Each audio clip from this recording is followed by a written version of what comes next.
she too fell victim to abuse in 2 of her marriages. Gina spent the first 27 years of her life living in one form of domestic abuse or another, from physical, emotional, financial, psychological, and attempted sexual assault. Gina not only suffered physical abuse, but also emotional abuse that led to low self-esteem, depression, and attempted suicide. Through lots of hard work, determination, and the help from God above, Gina was able to break her cycle of domestic abuse at the age of 28 years old for good.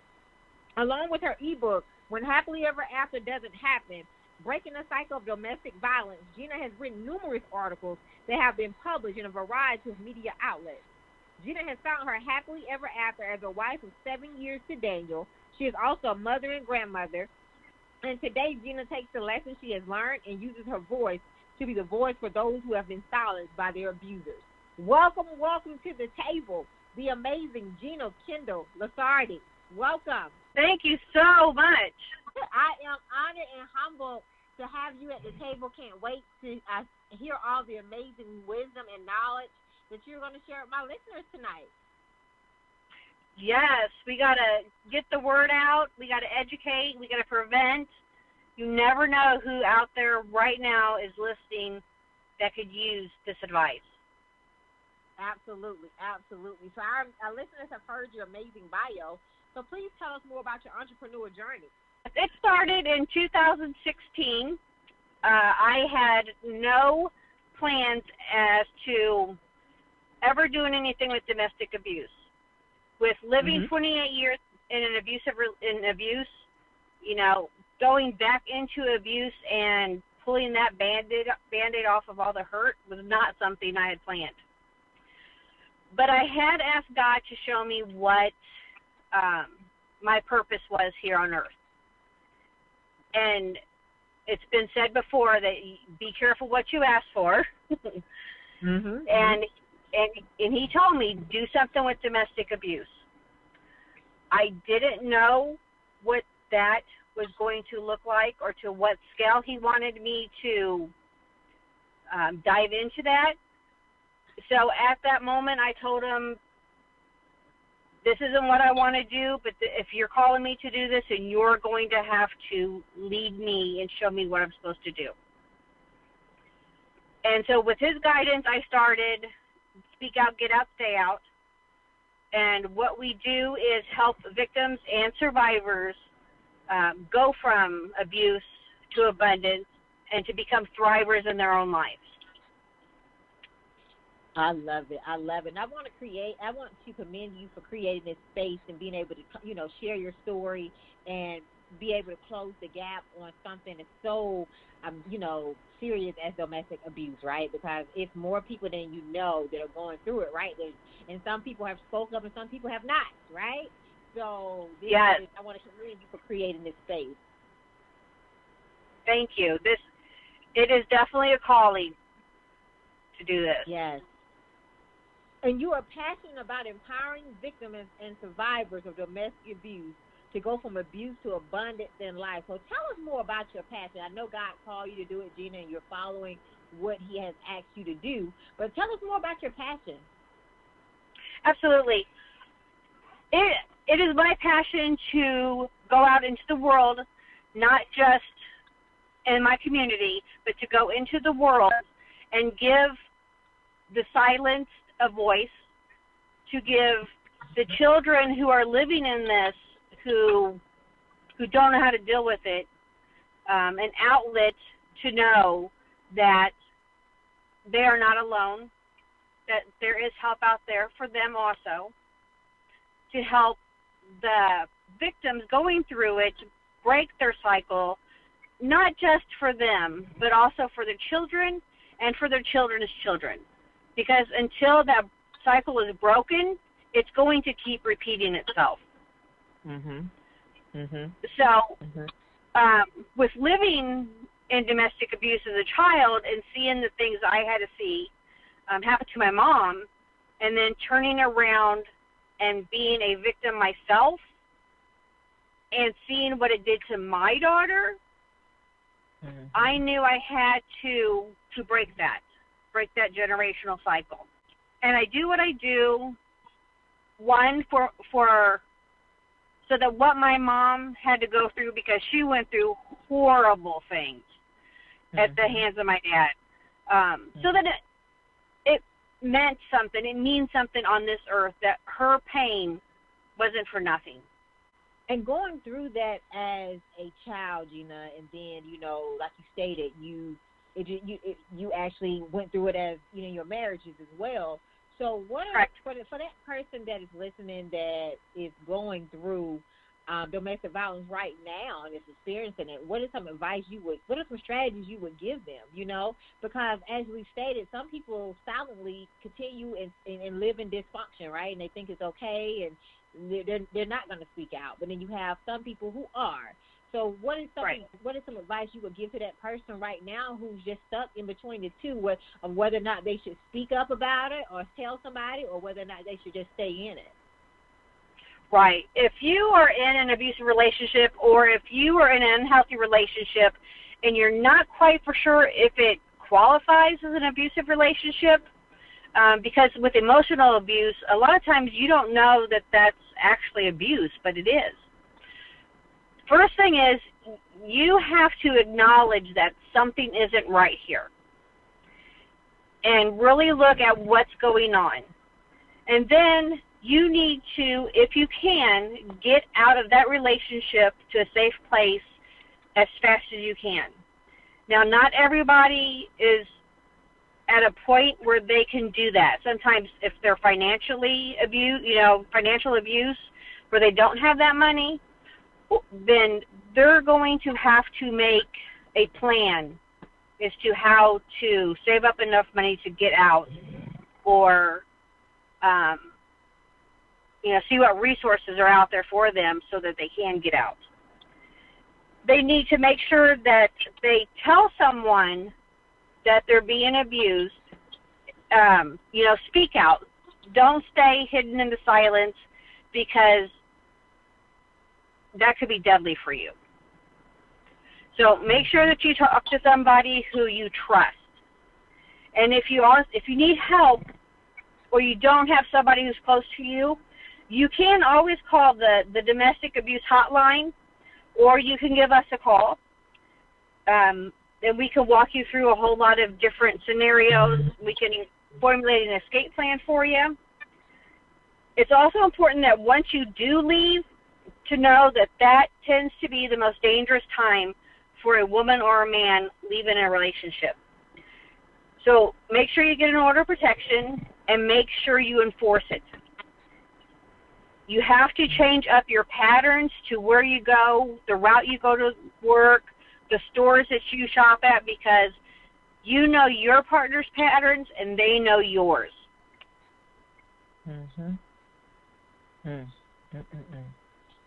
And when you, with the research that you've done, and I know you've been, researching and working in this, working on this issue and closing the gaps because of what you've experienced, Gina, and making sure that you're preventing other people from not having to go through it and helping people who are experiencing it. What is the percentage of men that go through it as well? Because, I think when people think of domestic abuse, they always think it's women going through it, right? But it's men that are experiencing it as well. Can you speak more about that?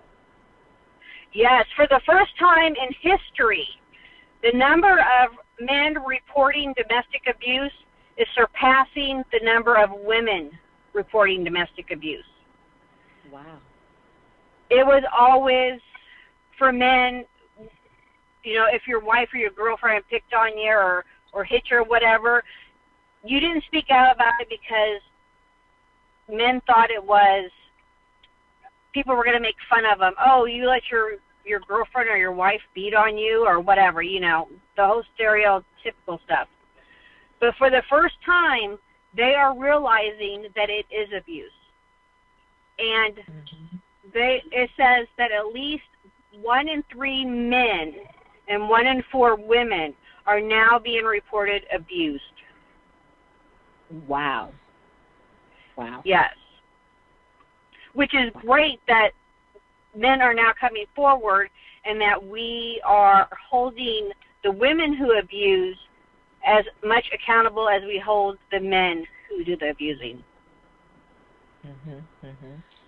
So what are some red flags that people and listeners that are listening should look for, when it comes to domestic abuse? You got physical, mentally, emotional. What are some of the red flags that people should notice when they're dating or when they're in a marriage or, relationships that they should know, okay, well, this is a form of, or this is a sign of abuse? What are some of the signs? Right. The first thing you should know is domestic abuse is about control. 100% about control. It isn't about the anger. It isn't about, if they drink or if they do drugs or if you burnt the mill or whatever it is. It has nothing to do with it. It's all about your partner wanting to control you. And that's why it's important to know the red flags, such as, are they excessively jealous of you? Do they try to tell you that you can't go out with your friends, or they limit how long you can talk on the phone or talk to your friends? Do they want to see your phone? Do they want to go through your phone to check it to make sure that you're not talking to another man or another woman? Do they ask you for your passwords? I mean, it's all a control thing. Are they, borrowing money from you, but they never pay you back? Do they have you sign over your check or child support checks, or if you get disability, are they wanting you to sign that stuff over to them so that they can control you? Do they call your work or call you multiple times during the day just to check in or just to say, hey, when really that's not what they're doing? They're just keeping an eye on where you're at. There are so many red flags as to each of the different types of abuse, because domestic abuse, when you say domestic abuse, you think of hitting. But really, domestic abuse is just an umbrella term for the physical abuse, the emotional abuse, the financial abuse. Cyber abuse is now a thing, where they're tapping into your smart houses and Alexa and all these different things, doing these little things, trying to drive you crazy while you're at home. So there are lots of different forms of abuse that fall under the umbrella of domestic abuse. Wow. And I think I want you to talk more about the cyber abuse, Gina, because let's talk more about that. Okay. That is something that's fairly new with, the invention of all the smart homes and how we can run everything from our smartphone. So if you're in an abusive relationship and your partner has access to, all this smart stuff in your home, they can change the password. They can change the Wi-Fi password. They can turn the air up and down throughout the day. They can turn lights on and off throughout the day. They can blast the radio. I mean, they could do little things that psychologically wears on you. It's psychological warfare is what they're doing to you through their telephone. Wow. So for our listeners that are listening, if you are experiencing domestic abuse or if you're going through it, get out, seek out, go seek help. Go seek help. Absolutely. Gina is doing some amazing things. She is somebody to know, and she is closing the gap on this, okay? So definitely speak up. Please, if you're going through it, definitely tell someone. So, Gina, what are some steps you took to break the cycle of domestic abuse? Because I know you talked about how you experienced it, with your parents and a child, and you went into your marriages, and it was a cycle there. So what are the steps that you took to break it so that your child wouldn't have to keep it going? Well, the first thing I had to do is realize that I was living in an abusive situation. Because of the fact that domestic abuse was my norm, because that's what I knew all my life, I had to really look at how I was living and how I was being treated.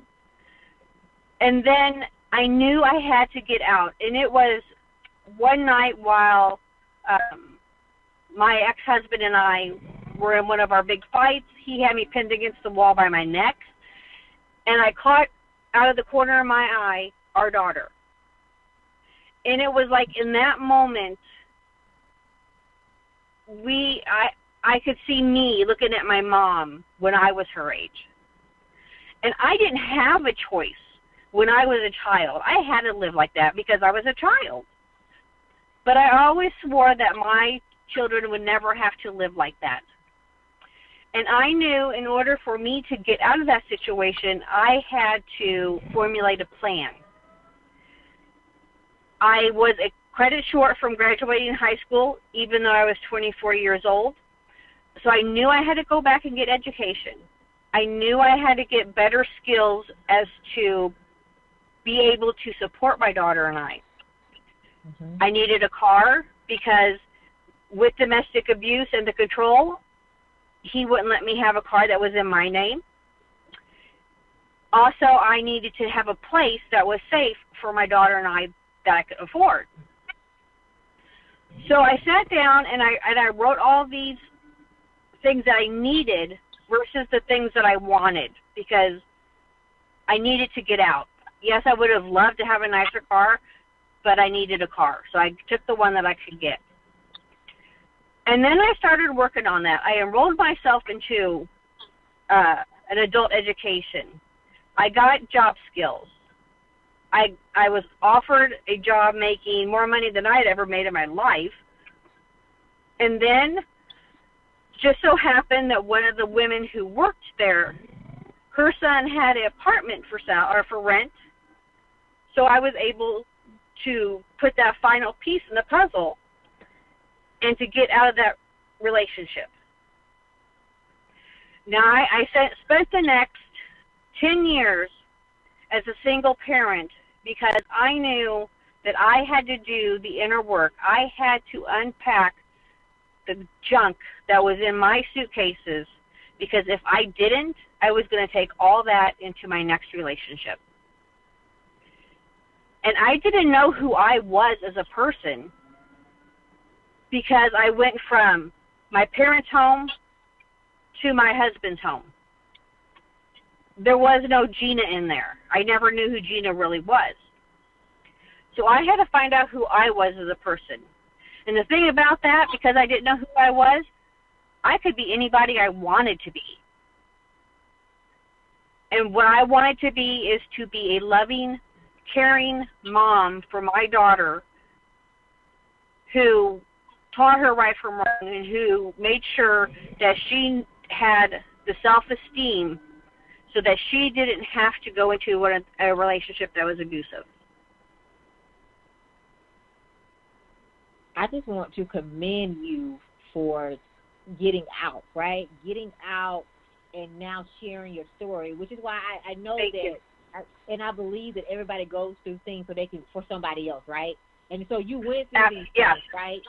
So you can share this story, and you went through it so your daughter wouldn't have to experience it, right? And then you can save so you could change and save so many lives. So I just want to commend you again because that took a lot of strength, right, and courage to actually do it.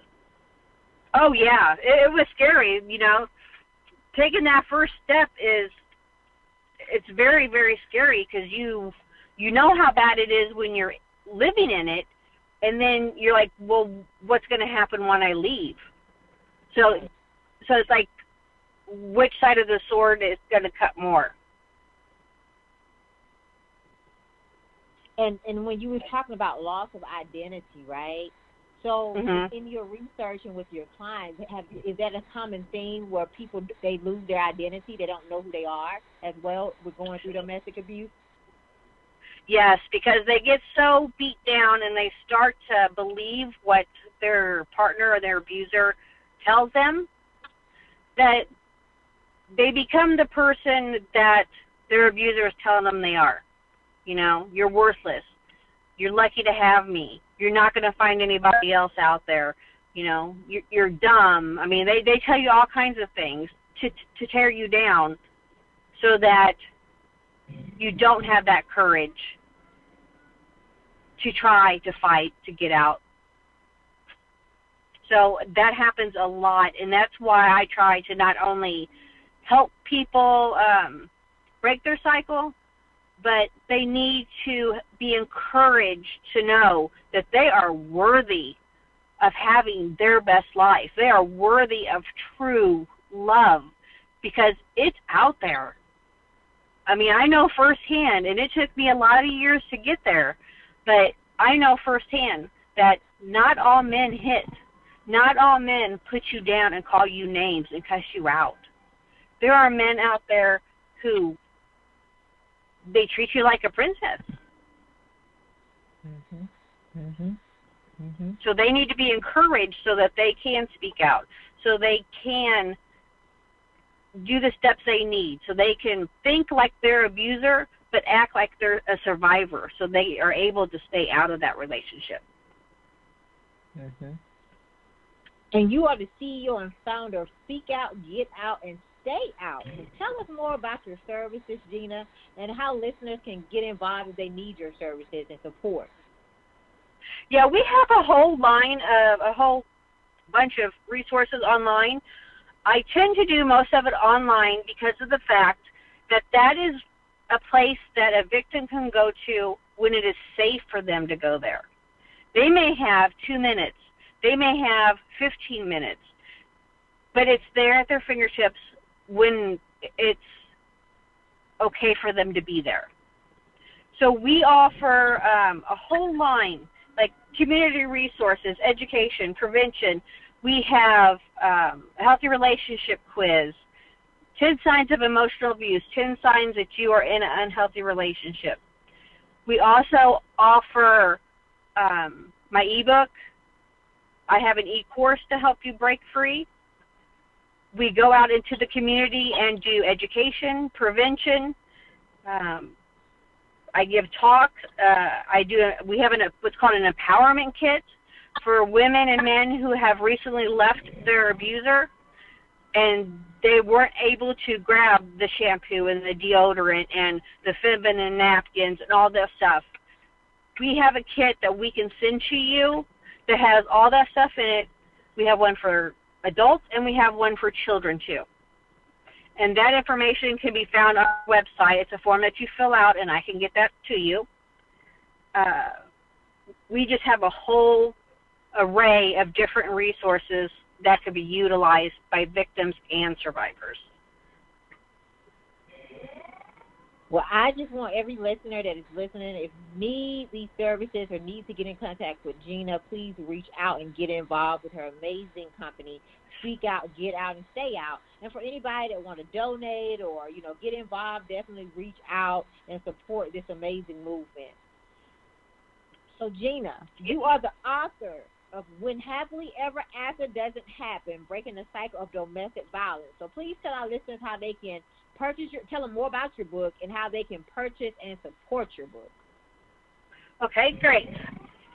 When Happily Ever After Doesn't Happen is a play on words because it doesn't always happen. Sometimes, you go into every relationship thinking this is going to be the one, he's Prince Charming, he's a knight in shining armor, when he really ends up being a fool in aluminum foil. So this book it's a workbook, and it tells you a little bit about my journey and my life with domestic abuse.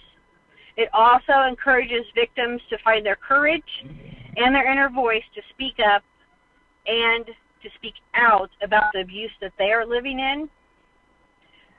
In that book, I also ask some really tough questions, but the questions are needed to get you to think differently. And like I said, you need to think like your abuser, but you need to act like a survivor. It also walks you through formulating a safe escape plan. It gives you ideas of the things that you're going to need, steps to take so that you can safely get out of that relationship. And it goes through what you really need to get out and how you are going to get those things. It helps you write your goals out and then formulate the action steps that you're needed to do that. It walks you through some common pitfalls and obstacles that will come up. Sometimes these things, that come up are the exact things that could possibly pull on your heartstrings to cause you to go back into that abusive relationship. So I try to address these things so that this is going to come up and this is how I'm going to react to that when it does happen.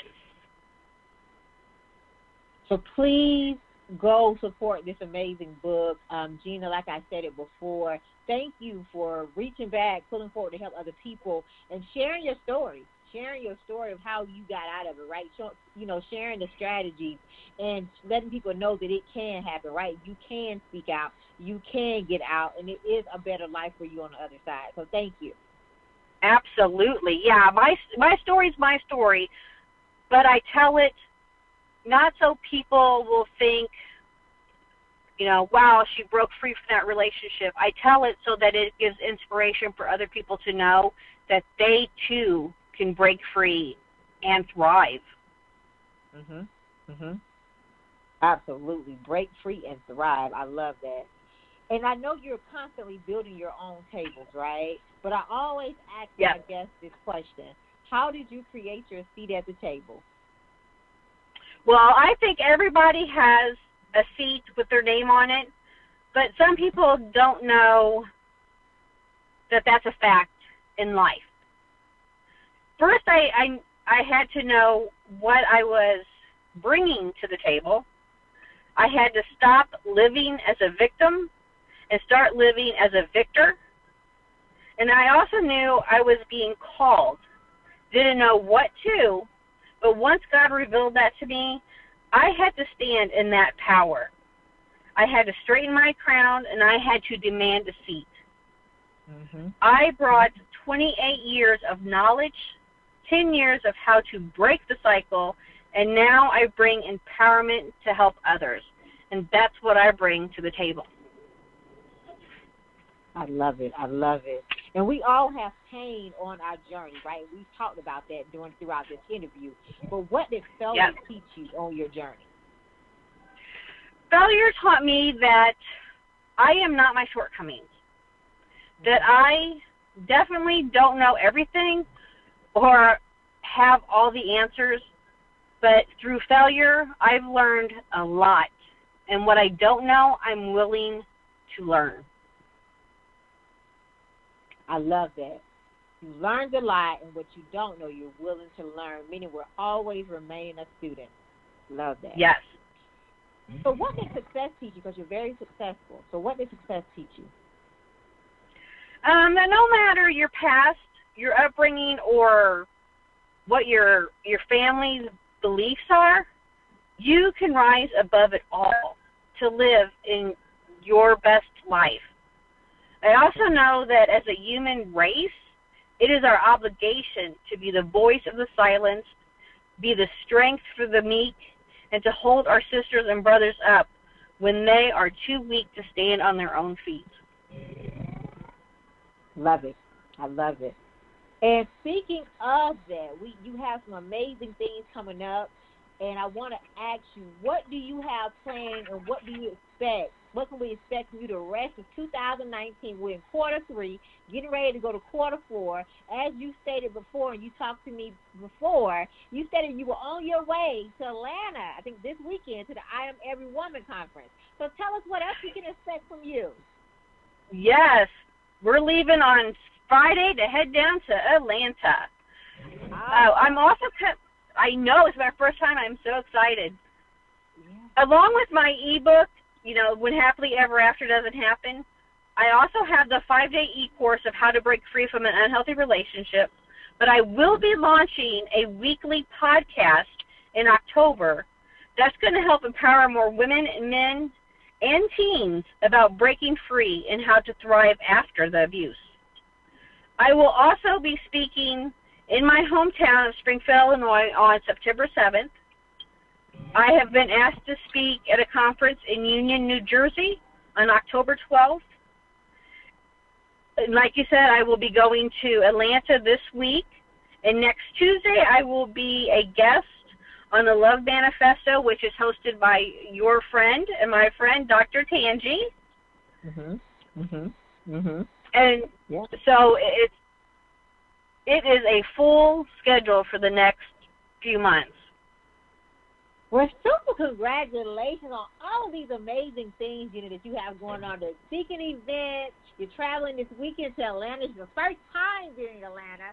And your 5-day course book. So you have some amazing things going on. As I told listeners before, Gina is somebody to connect with. Please follow her, support her community of spreading the awareness of domestic abuse. She is doing some amazing things, and she's an amazing person to be connected with, an amazing person to know. And Gina, I would like to thank you for taking the time out of your busy schedule to come to the table.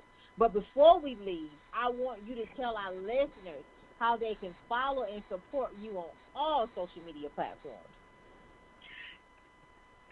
Absolutely. And first, I would like to say thank you for offering me a seat at your table. Because together we could go far in this life. Yes, we can. Yes, we can. Yes. You can find my information as far as my Facebook, my Instagram, my Pinterest, my YouTube, all those handles on my website, speakoutgetoutstayout.com, and that is all one word. You can also go on there and find all of my freebies. You can get my ebook on there. You can get my e-course on there. If you need the empowerment kit, there is a form on there that you can fill out, and I can get that over to you. There's information on there that if you would like to speak to me or need help, processing what's going on or to get over some hurdles, that you can go to my acuity schedule there, and you could schedule a time that you and I can sit down and speak on the telephone to help you get over your hurdles so that you can get to the finish line. So please follow her on all social media platforms and in support and get involved with her amazing movement. Again, Gina, I would like to thank you so much for taking the time out of your very busy schedule to come to the table. And I can't wait to work with you, continue to work with you, and invite you back to the table. Absolutely, and I'm more than happy to come sit at the table with you and discuss more. Yes. Thank you again. You're welcome. Thank you. So I would like to give a special thanks to Tammy Collins-Marquis and John Schamberger. I would also like to give a special thanks to author Kimberly McLemore and my intern Sarah from Tennessee State University and my intern Tahira from Bowie State University. You all may follow me on Facebook at Ashley Little, on Instagram at _Ashley A. Little. Thank you. Thank you for tuning in to another episode of Creating Your Seat at the Table, where Ashley speaks with corporate professionals, celebrities, entrepreneurs, authors, and speakers who are transitioning or have transitioned to entrepreneurship.